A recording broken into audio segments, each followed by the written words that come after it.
जय गुरु जी, शुक्राना गुरु जी। आप सभी साथ संगत जी को जय गुरु जी। गुरु जी आप सभी पर मेहर बनाए रखें, सर्वदा भला सर्वदा भला। संगत जी मैं आशा करती हूँ कि आप सभी स्वस्थ और मस्त होंगे। जैसे कि हम डेली गुरु जी की दिव्य आभा जो कि उनकी डिवाइन बुक है उसके सत्संग आपके सामने मैं प्रस्तुत कर रही हूँ, और ये मेरी एक सेवा है जो कि गुरु जी सेवा के रूप में मुझसे इस तरीके से ले रहे हैं।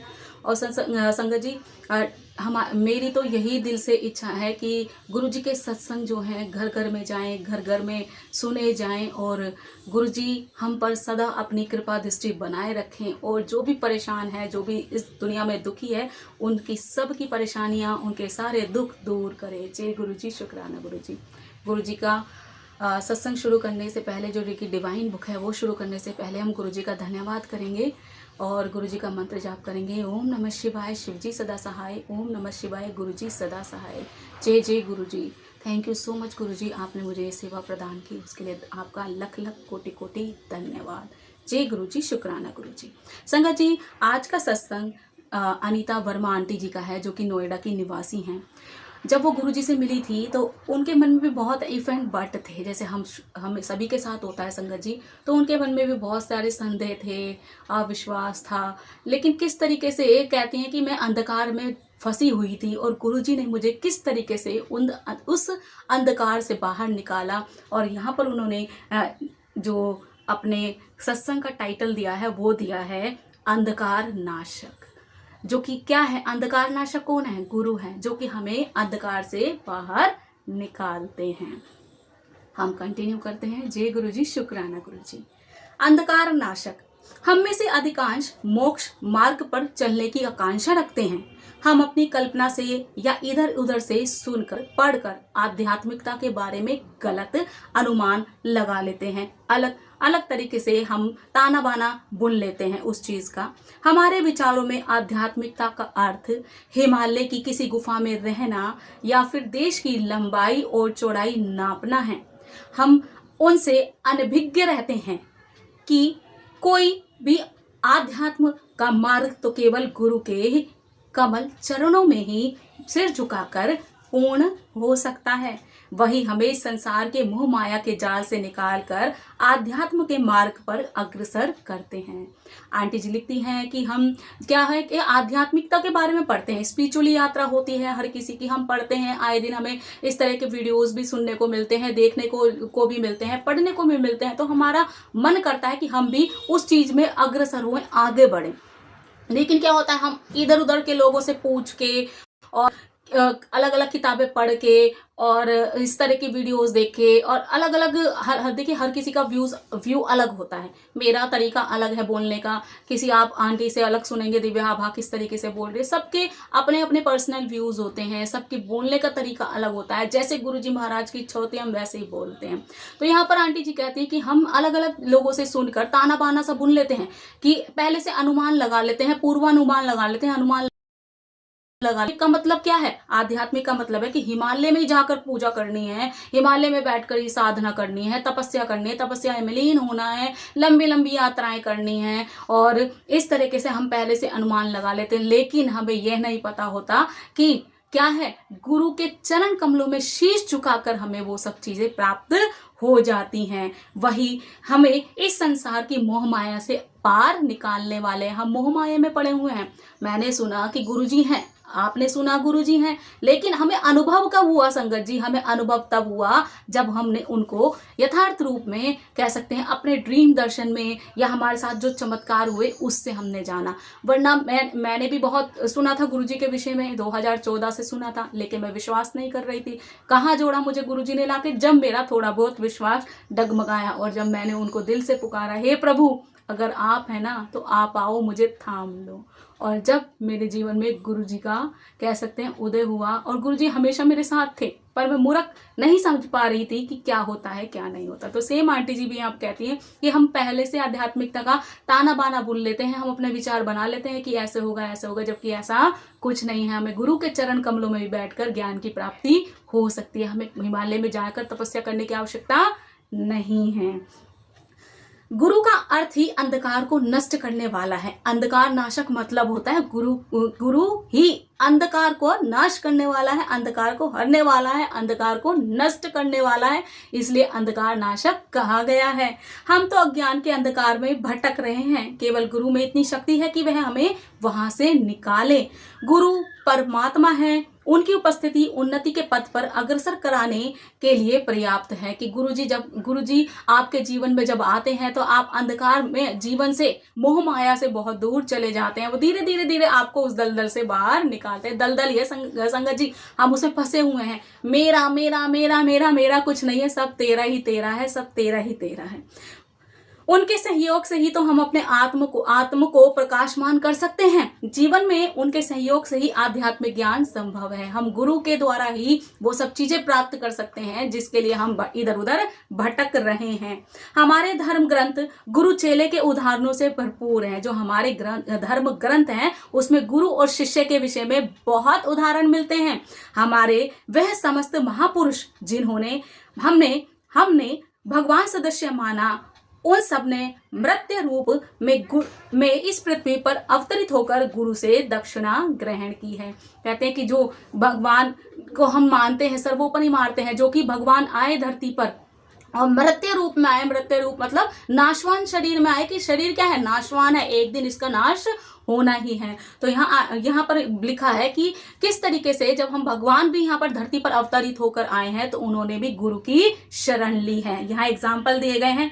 श्री कृष्ण संदीपन के चरणों में बैठे तो राम ने वशिष्ठ के उपदेश ग्रहण किए। जैसे कि आप सभी जानते हैं, श्री कृष्ण जी ने अपने गुरु संदीपन जी के चरण कमलों में बैठकर ज्ञान की प्राप्ति की थी। ऐसे ही श्री रामचंद्र जी ने भी वशिष्ठ गुरु जो थे, वशिष्ठ आचार्य जो महात्मा है, उनके चरणों में बैठकर ज्ञान की प्राप्ति की थी। तो गुरु की आवश्यकता तो इनको भी पड़ी, क्योंकि ये तो साक्षात भगवान थे, फिर भी उन्होंने गुरु शरण ली। तो हम क्या चीज है संगत जी, हम तो कुछ है ही नहीं संगत जी।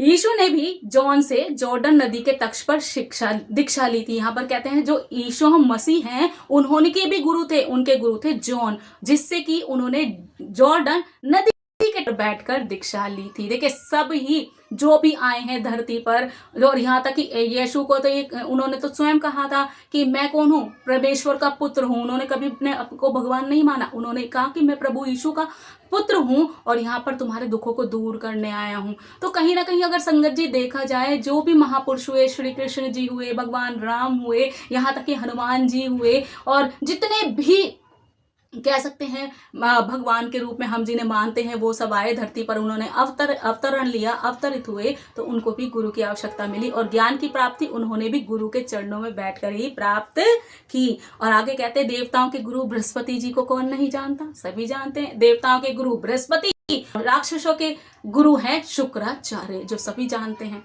हमारा सौभाग्य है कि हमारी गुरु की खोज में हमें गुरु जी का आशीर्वाद मिला है। वही दिव्यता के मानवीय प्रतिबिंब है, वह सर्वत्र सर्वज्ञ और सर्वशक्तिमान है। यहाँ कहते हैं कि हम सौभाग्यशाली हैं कि हमें गुरु के रूप में कौन मिले। हमारी जो खोज है गुरु के रूप में, वो है हमारे प्यारे गुरु जी, जिनके चरण कमलों में हम आकर बैठे हैं और वही हमें इस तरह की दिव्यता का प्रतिबिंब करा रहे हैं। हमारा कह सकते हैं कि हमें आईना दिखा रहे हैं कि हम सर्वत्र वो विद्यमान है, सब जगह विद्यमान है, जो हमें ज्ञान की प्राप्ति करा रहे हैं। आंटी जी लिखती हैं आगे, उदारता की बौछार।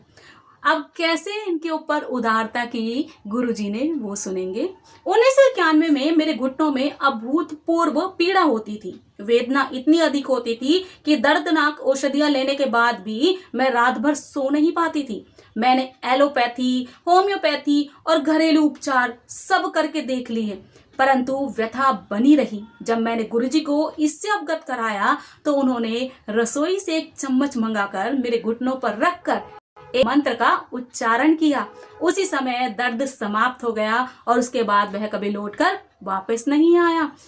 मैं अब भी अपने घर की 4थी मंजिल तक सीढ़ियाँ चढ़ती हूँ और प्रतिदिन 2 घंटे घूमने भी जाती हूँ। यहाँ आंटी जी कहते हैं 1991 में जब इनको घुटने में बहुत ज़्यादा परेशानी हो गई थी, तब इन्होंने ये परेशानी गुरुजी से बताई थी। तो गुरुजी ने इनकी कह सकते हैं कि 1 चम्मच मंगाई थी अपने किचन से और वहीं पर उनका ट्रीटमेंट कर दिया था। उनके घुटनों पर वो चम्मच लगाकर कोई मंत्र जपा था, जिसके कारण आंटी जी का जो दर्द था, जो घुटनों में वेदना थी, वो उसी समय समाप्त हो गई। और कहती है आंटी जी, अब मैं 4 मंजिल तक चढ़ती हूँ और यहाँ तक कि प्रतिदिन घूमने भी जाती हूँ। देखिए किस तरीके से परेशान व्यक्ति की व्यथा को, जो औषधियां ले रहा था, दर्दनाशक पेन किलर ले रहा है खाने में और इतने ट्रीटमेंट करा रहा है, लेकिन 1 चम्मच रखने से, वो भी प्रभु के द्वारा, किस तरीके से उनके वो पीड़ा थी वो हमेशा के लिए समाप्त हो गई। जी गुरुजी, शुक्राना गुरुजी। कोलकाता में मुझे मियादी ज्वर के पश्चात हल्का ज्वर रहने लगा। उस 1.5 माह में मैंने सब परीक्षण करवा लिए और कई तरह की औषधियां भी ली, पर कोई लाभ नहीं हुआ।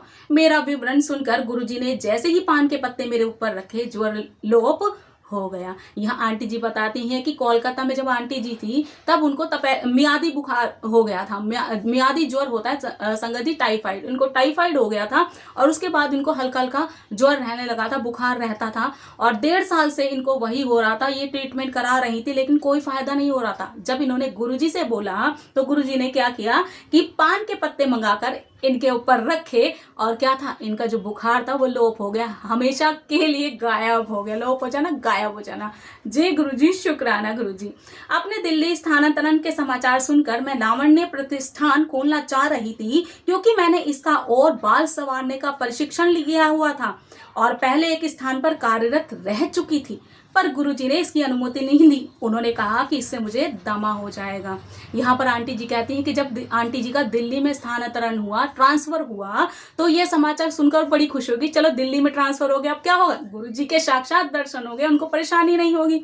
अब क्या था, इनके मन में यह आया कि लावण्य प्रतिष्ठान जो होता है संगत जी, अगर आप सर्च करेंगे तो पुणे में ही एक प्रतिष्ठापित संस्थान है, लावण्य नाम है और प्रतिष्ठान है, इंस्टीट्यूट है, जहाँ पर की ब्यूटी पार्लर से रिलेटेड एक एनजीओ भी है जो कि ब्यूटी पार्लर से रिलेटेड बहुत सारे काम कराती है। और एनजीओ का तो काम आप जानते ही हैं, ये एक एनजीओ है। लेकिन आंटी कहते हैं मैंने यहाँ से प्रशिक्षण सीखा था।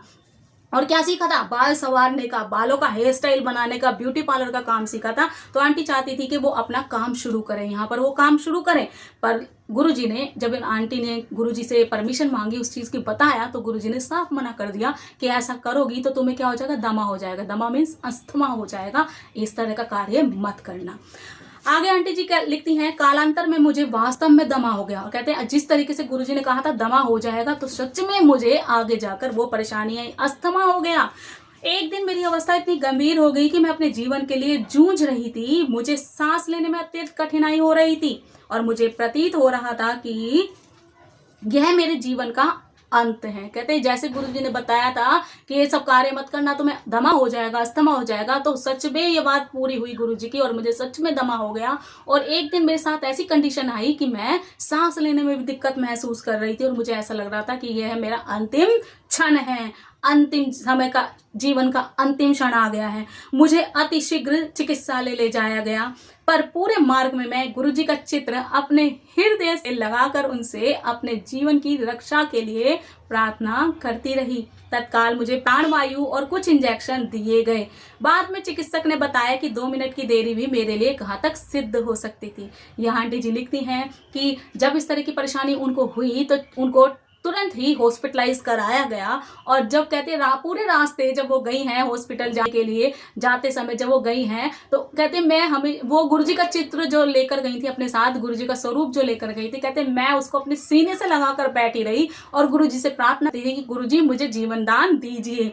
और क्या हुआ, गुरुजी ने उनकी प्रार्थना सुन ली। कहते तत्काल हॉस्पिटलाइज, मतलब हॉस्पिटल में एडमिट करा दिया गया उसके बाद, और प्राणवायु दिए गए। मतलब इनको कह सकते हैं कि जो श्वास यंत्र, जो प्राणवायु मतलब ऑक्सीजन दिया गया इनको, और कुछ इंजेक्शन भी दिए गए। बाद में डॉक्टरों ने उनको बताया, उनकी फैमिली को, अगर 2 मिनट की भी देरी हो जाती तो ये आज जीवित नहीं होती। तो कहते वो प्राण घातक जो स्थिति थी वो गुरुजी ने तुरंत हर ली थी। बाद में जब मैं गुरुजी के पास गई तो मेरे बोलने से पहले उन्होंने कहा कि उन्होंने मुझे दलदल से निकाला है। यह सत्य वचन थे। बाद में जब मैंने उन्हें श्वास यंत्र और प्रबल औषधियों से मुक्त कराने की बात बार बार करी तो उन्होंने मुझे डांट दिया और कहा कि उन्हें स्मरण ना कराया जाए, उन्हें मेरी समस्या का ज्ञान है। आंटी जी आगे कहती है कि क्या हुआ, अब प्राणवायु की बात होगी, ऑक्सीजन दिया गया, लेकिन बाद में इनको क्या हो गया, श्वास यंत्र दिया जाने लगा। श्वास यंत्र मतलब होता है संगत जी, आपने देखा होगा अस्थमा के जो पेशेंट होते हैं वो एक तरीके से वो लेकर चलते हैं, पंप जैसा होता है वो लेकर चलते हैं। तो कहते हैं कि जब भी क्या हुआ, मैंने हमेशा वो लेकर रहती थी अपने पास, पंप का यूज करती थी वो, और बहुत ज्यादा स्ट्रॉन्ग मेडिसिन उनको डॉक्टर दे रहे थे। तो कहते हैं मैं बार बार जब गुरुजी के पास जाती मिलने के लिए, उनके दर्शन करने, तो मैं बार बार उनसे यही कि गुरुजी मेरा वो जो पंप है, ऑक्सीजन का जो पंप है वो, और जो दवाइयां हैं उससे मुझे मुक्ति दिला दो, उससे मुझे मुक्ति दिला दो। तो गुरुजी फ्रस्ट्रेटेड होकर एक दिन गुस्से में आकर इनको बोले कि मुझे बार बार स्मरण करा, मतलब मुझे बार बार याद कराने की जरूरत नहीं है, मैं सब जानता हूं तुम्हें क्या पीड़ा है। तो संगत जी देखिए, हम मूर्ख है ना, बार बार बोलते हैं। आंटी कहने मैं बार बार बोलती थी, तो यही हम मत करते हैं। गुरुजी सब जानते हैं, उन्हें पता है कब किस टाइम समय पर क्या चीज हमें देनी है और क्या नहीं देनी। आंटी जी लिखती है, 1 मास व्यतीत होने पर मुझे अचानक आभास हुआ कि मुझे दमा नहीं था। इसका अर्थ यह था कि मुझे श्वास यंत्र की आवश्यकता नहीं थी। यात्रा पर जाते हुए सुरक्षा के लिए अब भी मैं श्वास यंत्र खरीद कर ले जाती हूँ और घर वापस आने पर उसे नवीन अवस्था में उसे दुकान पर वापस कर देती हूँ।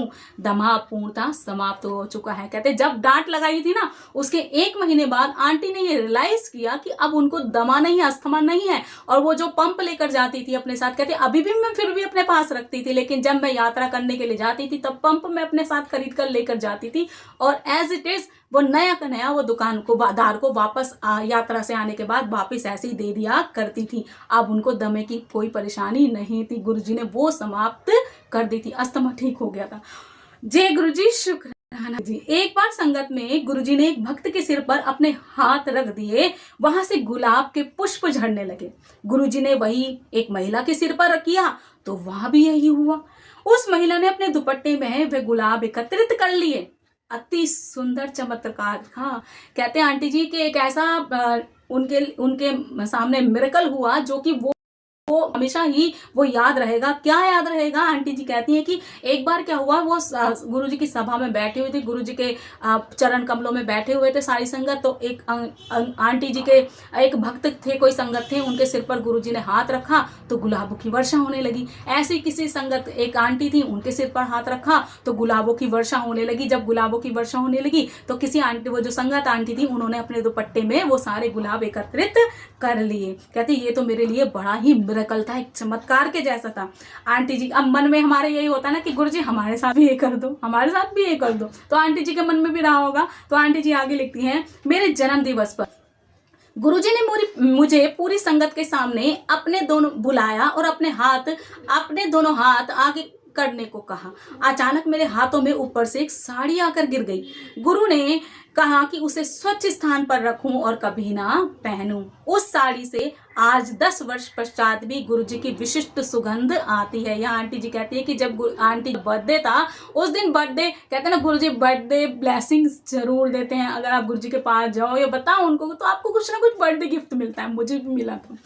तो यहाँ आंटी जी लिखते हैं कि जब आंटी जी का बर्थडे था तो उस दिन क्या हुआ कि पूरी संगत बैठी हुई थी। गुरुजी ने संगत से आंटी जी को बुलाया और उन आंटी जी को बोला कि अपने दोनों हाथ आगे करो। जैसे गुरुजी ने बोला, आज्ञा दी, वैसे आंटी ने अपने दोनों हाथ आगे किए और उनके हाथों में अचानक से एक साड़ी आकर गिरी और गुरुजी ने स्पष्ट रूप से कहा कि इसको स्वच्छ जगह पर रखना है और इसको पहनना नहीं है। मतलब उस साड़ी को एक अच्छी स्वच्छ जगह पर रखना है, साफ जगह पर रखना है, लेकिन तुम्हें उसे पहनना नहीं है। आंटी जी कहती हैं आज भी उस बात को 10 साल हो गए हैं और उसमें से वैसी की वैसी गुलाबों की खुशबू आती है, एक विशिष्ट खुशबू आती है जो गुरुजी से निकला करती थी। गुरुजी ने कुछ वर्ष पूर्व कहा था कि मेरी बेटी का विवाह एक अति शालीन व्यक्ति से होगा। मेरे बिना किसी प्रयत्न के मेरी बेटी का विवाह ऐसे ही घर में हुआ और गुरुजी की कृपा से आज वो 2 बच्चों की मां। आंटी जी आगे लिखती है कि गुरुजी ने एक बार कहा था कि उनकी बेटी की जो शादी है, चिंता मत करो, बेटी की शादी अच्छे घर में होगी। जैसे गुरुजी ने कहा वैसे ही उनकी बेटी की शादी अच्छे घर में हुई और आज वो उनकी जो बेटी है वो 2 बच्चों की माँ है और अच्छा स्वस्थ जीवन अपने परिवार के साथ जी रही है। गुरुजी प्रसाद वितरण कर सबको आशीष देते हैं। मैंने कई बार उनको स्वयं अपने खाली हाथों में से किसी बर्तन में से नहीं, शुद्ध घी का प्रसाद प्रकट कर वितरित करते हुए देखा है। एक बार इसी प्रकार एक भक्त को उन्होंने कड़ा प्रसाद दिया था। कई बार उन्होंने इसी भांति खाली हाथों में से अपनी सुगंध से भरे लड्डू निकालकर वितरित किए थे। आंटी जी कहती हैं कि गुरुजी अपने हाथों से ऐसा प्रकट करते थे और लोगों को प्रसाद दिया करते थे। आप सभी जानते हैं सचखंड का प्रसाद बोलते हैं जिसे। कहते हैं गुरुजी हमेशा, कई बार उन्होंने देखा कि वो आशीष देते थे, इस तरह के आशीर्वाद भी देते थे। और कहते हैं कि आंटी जी किसी बर्तन में से नहीं, मैंने खुद देखा है, किसी बर्तन में से प्रसाद नहीं देते थे, वो सचखंड का प्रसाद देते थे। और कैसे, देसी घी का हलवा, इस तरह की चीजें देते थे। और कई बार तो लड्डू भी लोगों को, संगत को वितरित करके दिए हैं। कहते हैं कड़ा प्रसाद भी देते थे और लड्डू भी दिए हैं, जलेबियां भी दिया करते थे, बर्फी भी दिया करते थे। वो गुरुजी की मेहर है कि वो कब किस पर क्या मेहर करेंगे। आंटी जी कहती है कि मैंने ये चमत्कार होते खुद अपनी आंखों से देखा है। सबको मेरा परामर्श यही है। अब आंटी जी यहाँ पर अपने देखे, मैं तो नहीं कह सकती। कहते हैं कि जब हम किसी से जुड़ते हैं संगत, तो अपने अनुभव आपसे शेयर करती है। आंटी जी अपने अनुभव बता रही है जीवन के, जब गुरुजी से मिली थी। तो इसी तरीके से जब हम किसी गुरु से मिलते हैं या अपने अनुभव बताते हैं, तो उसके बारे में हम बताते कि फिर परामर्श भी देते हैं, लोगों को भी तो बताते हैं ना कि गुरुजी के पास जाओ, अगर तुम्हें कोई कष्ट है तो गुरुजी के पास जाओ, गुरुजी तुम्हारे कष्ट हरेंगे। तो परामर्श देते हैं ना, उनको सलाह देते हैं। तो यहाँ आंटी जी कहती हैं मेरा परामर्श यही है, अनेक कम गहरे कुएं मत खोदिए, इसका जल या तो खारा होगा या बहुत जल्दी सूख जाएगा। एक गहरा कुआं खोदिए जिसका जल आप जीवन भर ग्रहण कर सके। आध्यात्म ज्ञान एक गुरु से प्राप्त करने का प्रयास कीजिए, उस ज्ञान के गुण अर्थों को समझिए, कुछ वर्ष तक उनके चरणों में बैठिए। यहाँ वहां घूमकर उत्सुकता वश कई लोगों के मध्य बैठकर आप थोड़े ही समय में अपनी आस्था खो देंगे। केवल एक गुरु के वचनों का पालन कीजिए। उनके पास जाने से आप, अनेकों के पास जाने से आप हैरान हो जाएंगे। आप कृत्य विमूढ़ हो सकते हैं। स्मरण रखिए कि एक चिकित्सक से आपको निर्धारित औषधि मिलती है, 2 से परामर्श और 3 से दाह संस्कार की विधि। आंटी जी अपनी सलाह देती हैं, कहती है मैं सबको यही सलाह दूंगी कि ऐसे कुएं मत खोदो, कम गहरे कुएं मत खोदो। कम गहरे कुएं खोदने से क्या होगा, पानी खारा भी होगा और जल्दी खत्म हो जाएगा। गहरे कुएं खोदिए, एक एग्जाम्पल देनी है कि गहरे कुएं खोदिए जिससे कि क्या होगा, पानी मीठा भी होगा और हमेशा के लिए वो आपके पास रहेगा, मतलब हमेशा उसमें जल भी इकट्ठा रहेगा। इसी तरीके से आध्यात्म की जब यात्रा पर निकल रहे हैं तो गुरु को प्राप्त करने का प्रयास तो कर चुके हैं, हम गुरुजी से जुड़ गए हैं, लेकिन गुरुजी के विचारों को या कह सकते हैं गुरुजी के वचनों को मानना हमारा कर्तव्य है। अगर हम इधर उधर भटकेंगे, अगर संगत से एक दूसरे से बातों में लगी रहे कि गुरुजी ने अच्छा ये किया, गुरुजी ने वो किया, गुरुजी ने, तो हम तो संगत में ही उलझे रहेंगे, हम गुरुजी को समय कब दे पाएंगे। तो मेन हमारा उद्देश्य है कि गुरु के पास, गुरु के चरण कमलों में बैठिए, उनको छोड़िए मत, उनके पास रहिए, उनको समय दीजिए और अपनी उत्सुकता मत खोइए कि गुरुजी की अगर मान लीजिए पुरानी संगत से मिले तो लोग पागल हो रहे हैं, पुरानी संगत। भैया कोई गुरुजी की पुरानी संगत नहीं है, कोई गुरुजी की नई संगत नहीं है। गुरुजी के लिए सब इक्वल है, कोई नया यहाँ पुराना नहीं है। ये तो सिर्फ एग्जाम की बात है। आप जिस यात्रा पर आगे निकले हैं वैसे ही वो लोग यात्रा पर निकले। हो सकता है जिस स्कूल में आपने एडमिशन लिया, जिस क्लास में आप आए हो, और हमेशा ही उस स्कूल में एक बच्चे ने एडमिशन लिया और एक बच्चा ऐसा है जो हमेशा ही टॉप करता चला रहा है उस स्कूल का, लेकिन एक नया एडमिशन वाला बच्चा भी तो टॉप कर सकता है ना संगत जी। तो मेन क्या है, आपकी परीक्षा है, परीक्षा वो ले रहे हैं और आपका उत्तीर्ण होना ना उत्तीर्ण होना उनके हाथ में है। तो जरूरी नहीं है जो उस विद्यालय का विद्यार्थी है वो हमेशा अच्छा करता आ रहा है तो नया विद्यार्थी जो आया है एडमिशन लेकर वो अच्छा नहीं करेगा। कई बार नया विद्यार्थी भी क्या होता है, पुरानों को फेल कर देता है। तो सेम गुरुजी का भी यही मोटो था कि कोई नया पुराना यही यहाँ नहीं है, कोई नई संगत कोई पुरानी संगत नहीं है, सबकी एक स्पिरिचुअली यात्रा है। तो आंटी जी कहती हैं कि गुरु वचनों का पालन कीजिए और आपस में एक दूसरे से इतना हम मिलजुल जाएंगे या एक दूसरे की बातों को सुनकर उसको फॉलो करेंगे। देखिए मुझे क्या प्राप्त हुआ वो मैं जानती हूँ, आपको क्या प्राप्त हुआ आप जानते हैं, मेरा जीवन का उद्देश्य क्या है वो मुझे नहीं पता, वो जानते हैं, आपके जीवन का उद्देश्य क्या है वो भी वो जानते हैं। तो हो सकता है कि मैं 2 सीढ़ी चढ़कर ही वो सब चीजें प्राप्त कर लूं, और हो सकता है कि आप 5 सीढ़ी चढ़ के भी ना प्राप्त कर रहे हैं। तो सेम क्या है, मेन होता है हमारी आस्था पर। तो अपने विश्वास को मत खोइए, इधर उधर बैठकर अपना समय व्यतीत मत कीजिए, बर्बाद मत कीजिए। उससे क्या होगा, आप कर्तव्य विमूढ़ हो जाओगे, मतलब राह से भटक जाओगे, आप रास्ते से भटक जाओगे। क्योंकि एक ने बोला मुझे तो गुरुजी के यहाँ से ब्रेसलेट मिला, तो आप तुरंत सोचने लग जाओगे अरे इसको मिल गया, मुझे कब मिलेगा। तो आपके मन में डाउट आ गया। आप उस पर विश्वास करिए, जब सच्चा समय आएगा, सही समय आएगा, तब वो आपको वो खुद ही मिल जाएगा। आगे आंटी जी कहती हैं कि एक चिकित्सक के अगर पास जाते हो तो वो आपको पता है कि वो आपको शुरू से आपका ट्रीटमेंट कर रहा है, तो वो आपको वैसी ही दवाइयां देंगे, क्योंकि उसको पता है कि आपको 0 से लेकर वो 1 2 3 4 5 इस तरीके से आपको बढ़ा रहा है, वो मेडिसिन दे रहा है, वो उसको पता है। लेकिन आपने उस डॉक्टर को छोड़कर फिर दूसरे डॉक्टर के पास जाओगे तो वो आपको एडवाइस देगा। लेकिन अगर मैं दूसरे को छोड़ के फिर तीसरे के पास चले गए ना, तो हो सकता है वो आपको ऐसी मेडिसिन दे दे कि आपकी डेथ ही हो जाए, आपका दाह संस्कार ही हो जाए। यहाँ पर आंटी जी कहते हैं इसलिए एक के चरणों को पकड़िए और अच्छे से पकड़ कर रखिए। गुरुजी भी कहा करते थे, मानो सबकी, लेकिन मानो सबकी, सम्मान सबको दो, सबका आदर सम्मान करो, सब गुरु बराबर हैं, सबका आदर सम्मान करो, सबसे प्रेम करो, सबकी प्रार्थना सुनो, लेकिन मानो सिर्फ एक को। ये नहीं कि जगह जगह जगह जगह जाकर आप भटक रहे हो। अगर आपकी इच्छा भगवान राम में है तो भगवान राम को पूजिए, आपकी इच्छा भगवान शिव की है तो शिव जी को पूजिए, आपकी इच्छा अगर माता दुर्गा की है तो माता दुर्गा को पूजिए, लेकिन गुरु तो सिर्फ एक ही धारण कीजिए, बार बार मत भटकिए। और सबसे बड़ी बात बोलूं संगत जी, ये मैंने भी अपने जीवन में रियलाइज किया है, हमें एक गुरु से दूसरे गुरु के पास भेजा जाता है। जिस तरीके से हम स्कूल में पढ़ते हैं ना, तो हमारा स्टैंडर्ड चेंज होता है। पहली क्लास में बच्चा पढ़ रहा है तो उसके टीचर अलग होंगे, अब दूसरी क्लास में गया तो टीचर चेंज हो गए। तो इसी तरीके से एक गुरुजी भी हमें एक गुरु से दूसरे गुरु के पास कई बार भेज देते हैं। साईं बाबा को मानने वाले भी हैं, गुरु जी को मान रहे हैं, जो भगवान शिव को मानने वाले तो मान ही रहे हैं, भगवान राम को मानने वाले भी हैं, हनुमान जी को मानने वाले भी हैं। तो कहीं ना कहीं देखा जाए कि सब एक ही जोत हैं। और सबसे बड़ी बात है कि गुरु जी गुरु भी आपको प्रमोट करते हैं। तो सेम वही है संगत जी, सिर्फ एक के चरण पकड़िए जो आपका उद्धार कर देगा। एक गुरु आपको हनुमान जाप को कहेंगे, दूसरे कहेंगे कि राम नाम जप लो, और तीसरे कहेंगे प्रतिदिन पूजा करो। तो आप कंफ्यूज हो जाएंगे, या तो क्या करोगे। एक गुरु के पास चले गए तो उन्होंने बोला भैया राम भगवान जी को जप लो, राम नाम ले लो, आप राम नाम करो। फिर आपको लगा मेरा यहाँ से काम नहीं बन रहा, आपने गुरु चेंज कर दिया, दूसरी जगह पहुंचे, उन्होंने बोला हनुमान जी को जपो, आप हनुमान जी को जप रहे, वहां से कोई काम नहीं मिला तो आप तीसरे के पास भाग गए। जब तीसरे के पास गए तो उन्होंने बोला डेली पूजा करो। तो आपको करना क्या है, आपको कर रहे तो सिर्फ पूजा है ना संगत जी। तो मेन उद्देश्य हमारा क्या है कि हमारा मेन उद्देश्य ये है कि हमें सिर्फ एक को मानना है और उसी के सच्चे रास्ते पर आगे बढ़ना है। जब आप एक को पूजेंगे तो उसकी पूरी रिस्पॉन्सिबिलिटी हो जाएगी आपको संभालने की। जिस तरीके से माँ एक बच्चे को संभालती है ना, तो माँ की रिस्पॉन्सिबिलिटी है, क्योंकि बच्चे क्या है, बच्चों को जन्म उस माँ ने दिया है ना, तो वही तो ध्यान रखेगी। तो इसी तरीके से एक ही गुरु धारण करो, एक ही भगवान को धारण करो, ताकि आपका उद्धार होता चले जाए। पर एक चीज याद रखनी है, सम्मान सबका करना है, निरादर किसी का नहीं करना। जय गुरु जी।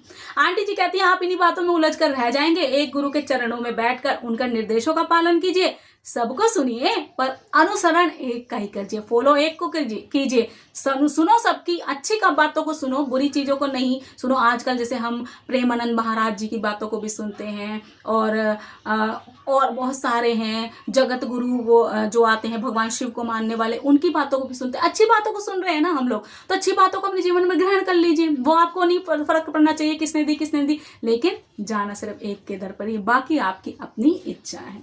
सबको आदर दीजिए पर आस्था एक में ही रखिए, वही उचित है। उससे ज्ञान संग्रहित कीजिए, सबसे ज्ञान संग्रहित कीजिए, उनके कहे आचरण का ही पालन कीजिए, लेकिन पालन सिर्फ एक के आचरण का ही करना है। इस प्रकार आप शीघ्र ही आध्यात्मिकता के कठिन मार्ग पर अग्रसर हो सकेंगे। इस तरीके से आपकी जो आध्यात्मिक यात्रा है वो सही रास्ते पर चलेगी और आप सब मार्ग पर आगे बढ़ते चले जाएंगे। आपकी स्पिरिचुअल यात्रा आगे स्ट्रॉन्ग होती चली जाएंगी। मानो सबकी, पूजो सबको, हाथ सबके आगे जोड़ो, नम्रता से रहो, अपना शीश झुका कर रहो, आदर सम्मान सबका करो, लेकिन सिर्फ मानो एक को। बहुत ही प्यारा सत्संग था आंटी जी का। और संगत जी मैं आज अपनी वाणी को यही विराम दूंगी। ओम नमः शिवाय, शिव जी सदा सहाय।